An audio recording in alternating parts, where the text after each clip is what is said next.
పాసమైలారం పారిశ్రామిక వాడలో జరిగిన ఘోర ప్రమాదం పెను విషాదాన్ని నింపిందని చెప్పాలి. మృతుల సంఖ్య ఇంకా పెరిగే అవకాశం ఉంది. అయితే ఇప్పటి వరకు 45 మంది మృతి చెందినట్లు తెలుస్తుంది. ఇంకా కొంతమంది 33 మంది వరకు హాస్పిటల్లో చికిత్స పొందుతున్నారు. క్షతగాత్రులు మరి కాసేపట్లో సీఎం రేవంత్ కూడా పరామర్శించున్నారు. ప్రస్తుతం అసలు హాస్పిటల్ వద్ద సిచ్యువేషన్ ఏ విధంగా ఉందో తెలుసుకుందాం. ధృవ హాస్పిటల్ వద్ద మా ప్రతినిధి ప్రవీణ్ లైవ్ ద్వారా సిద్ధంగా ఉన్నారు. ప్రవీణ్, హాస్పిటల్లో చికిత్స పొందుతున్న క్షతగాత్రుల పరిస్థితి ఏ విధంగా ఉంది, ఏంటి సిచ్యువేషన్? రాష్ట్ర చరిత్రలోనే పారిశ్రామిక వాడలో జరిగినటువంటి ఘోర ప్రమాదంగా మనం చూడాల్సినటువంటి అవసరం ఉంటుంది. ఎందుకంటే ఇప్పటి వరకు దాదాపు 45 మంది ప్రాణాలు కోల్పోయినట్లు ఇప్పటికే డిక్లేర్ చేయడం జరిగింది. మరికొంతమంది 3 హాస్పిటల్స్లో ఇప్పటికే చికిత్స కూడా అందిస్తున్నటువంటి పరిస్థితి కనపడుతుంది. మరికొద్దిసేపట్లో ప్రమాదం జరిగినటువంటి సంఘటనా స్థలానికి సీఎం రేవంత్ రెడ్డి చేరుకోబోతున్నారు. అక్కడ అధికారులతోటి పూర్తి స్థాయిలో జరిగినటువంటి ప్రమాద స్థలాన్ని పరిశీలించిన అనంతరం అక్కడ మీడియాతో మాట్లాడబోతున్నారు. మీడియాతో మాట్లాడిన తర్వాత తిరిగి మనం చూస్తున్నటువంటి ధృవ హాస్పిటల్ కూడా చేరుకోబోతున్నారు. అయితే ధృవ హాస్పిటల్లో దాదాపు 9 మంది క్షతగాత్రులు అయితే మాత్రం చికిత్స అందిస్తున్నటువంటి పరిస్థితి ఉంది. ఈ 9 మంది కూడా చాలా సీరియస్ కండిషన్ ఉంది. ఎందుకంటే దాదాపు 45 నుంచి 50% పూర్తిగా కాలిపోయి ఉన్నారు.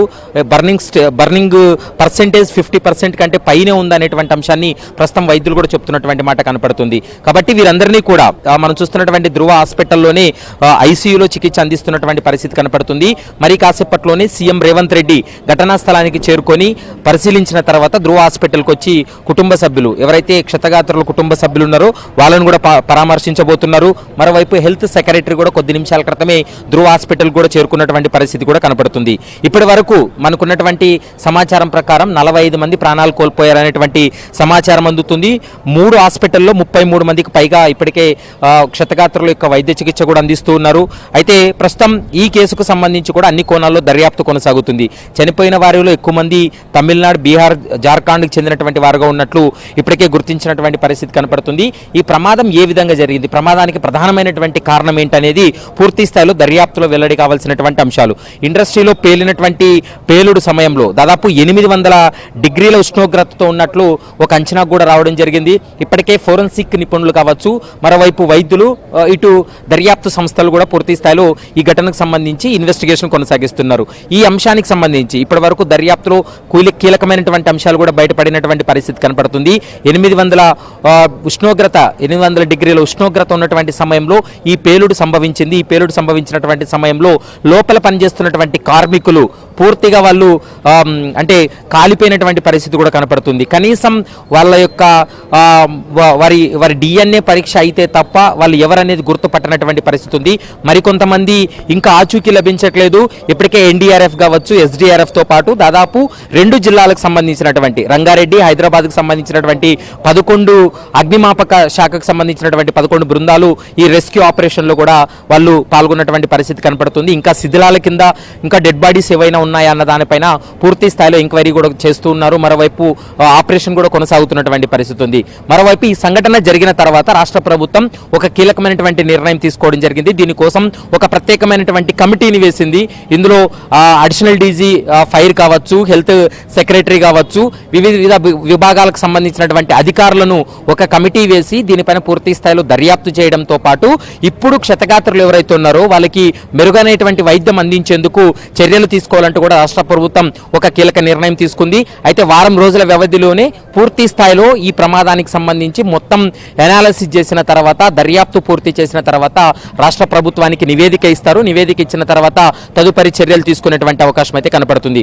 మొత్తం 160 మందికి పైగా పేలుడు సంభవించినటువంటి సమయంలో లోపల ఉన్నారనేటువంటి అంశాన్ని ప్రస్తుతం నిర్ధారణకు రావడం జరిగింది. ఇక మిస్సింగ్ అయినటువంటి వారి కోసం అయితే మాత్రం ఇంకా పూర్తి స్థాయిలో లోపల రెస్క్యూ ఆపరేషన్ కొనసాగుతుంది.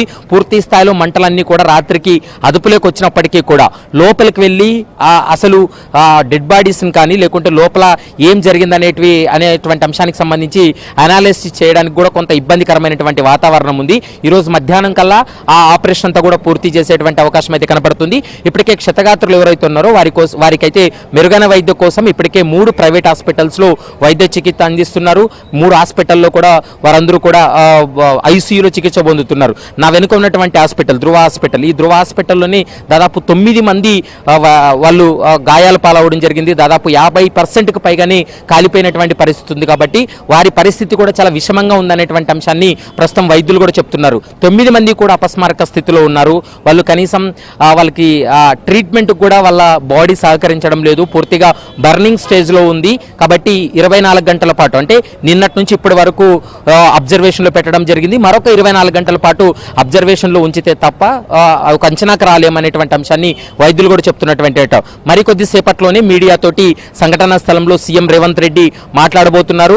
అక్కడి నుండి నేరుగా ధృవ హాస్పిటల్కి రాబోతున్నారు. వచ్చిన తర్వాత ఇక్కడ వైద్యులతోటి, మరోవైపు రాష్ట్ర ఆరోగ్య శాఖకు సంబంధించినటువంటి అధికారులతోటి పూర్తి స్థాయిలో చర్చించి వాళ్ళకి కొన్ని డైరెక్షన్స్ ఇచ్చేటువంటి అవకాశం ఉంటుంది. వారి కుటుంబ సభ్యులను కూడా పరామర్శించేటువంటి అవకాశాలు అయితే స్పష్టంగా కనపడుతున్నాయి. మరోవైపు జార్ఖండ్, ఉత్తరప్రదేశ్, బీహార్ ఈ 3 రాష్ట్రాలకు సంబంధించినటువంటి వారు ఎక్కువగా ఉండడం వల్ల ఇప్పటికే వారి కుటుంబ సభ్యులకు కూడా ఒక సపరేట్ ఒక సెల్ను ఏర్పాటు చేసి వారి కుటుంబ సభ్యులకు కూడా ఇప్పటికే సమాచారాన్ని ఇచ్చినటువంటి పరిస్థితి కనపడుతుంది. ఈ రోజు మధ్యాహ్నం కల్లా వారి కుటుంబ సభ్యులు కూడా హైదరాబాద్కు చేరుకునేటువంటి అవకాశం అయితే కనపడుతుంది. మరోవైపు ఇప్పటికే పటాన్చెరువు ఏరియా హాస్పిటల్లో డెడ్ బాడీస్ అన్నింటినీ కూడా తరలించారు. అక్కడ గుర్తుపట్టనటువంటి స్థితిలో డెడ్ బాడీస్ ఉన్నాయి కాబట్టి DNA పరీక్ష చేసిన తర్వాత వారి కుటుంబ సభ్యులకు మృతదేహాలను అప్పగించేటువంటి అవకాశం అయితే కనపడుతుంది. ప్రస్తుతం ఈ సంఘటనకు సంబంధించి ఒకవైపు రాష్ట్ర ప్రభుత్వం ఏర్పాటు చేసినటువంటి కమిటీ విచారణ కొనసాగుతుంది. మరోవైపు పోలీసుల ఇన్వెస్టిగేషన్, ఫైర్ సంబంధించినటువంటి అధికారుల ఇన్వెస్టిగేషన్, 3 దర్యాప్తులు కూడా 3 టీమ్స్గా విడిపోయి ఈ దర్యాప్తు కూడా కొనసాగిస్తున్నటువంటి పరిస్థితి అయితే స్పష్టంగా కనపడుతుంది. తీసుకోవాల్సినటువంటి నామ్స్, తీసుకోవాల్సినటువంటి జాగ్రత్తలు తీసుకోకపోవడం వల్ల దాదాపు 800 డిగ్రీల ఉష్ణోగ్రత ఉన్నటువంటి ఆ యొక్క పేలుడు సంభవించేటువంటి సమయంలో ఆ యొక్క ఎక్విప్మెంట్ అంతా కూడా 800 డిగ్రీల పైనే ఉష్ణోగ్రత ఉందనేటువంటి అంశాన్ని చెప్పడం జరిగింది. కాబట్టి మరి కాసేపట్లోనే సీఎం రేవంత్ రెడ్డి ఘటనా స్థలానికి చేరుకోబోతున్నారు. అక్కడి నుంచి నేరుగా ధృవ హాస్పిటల్కి చేరుకొని ధృవ హాస్పిటల్లో కూడా ఎవరైతే క్షతగాత్రులు ఉన్నారో వారిని పరామర్శించేటువంటి అవకాశం అయితే కనపడుతుంది. శంకరి.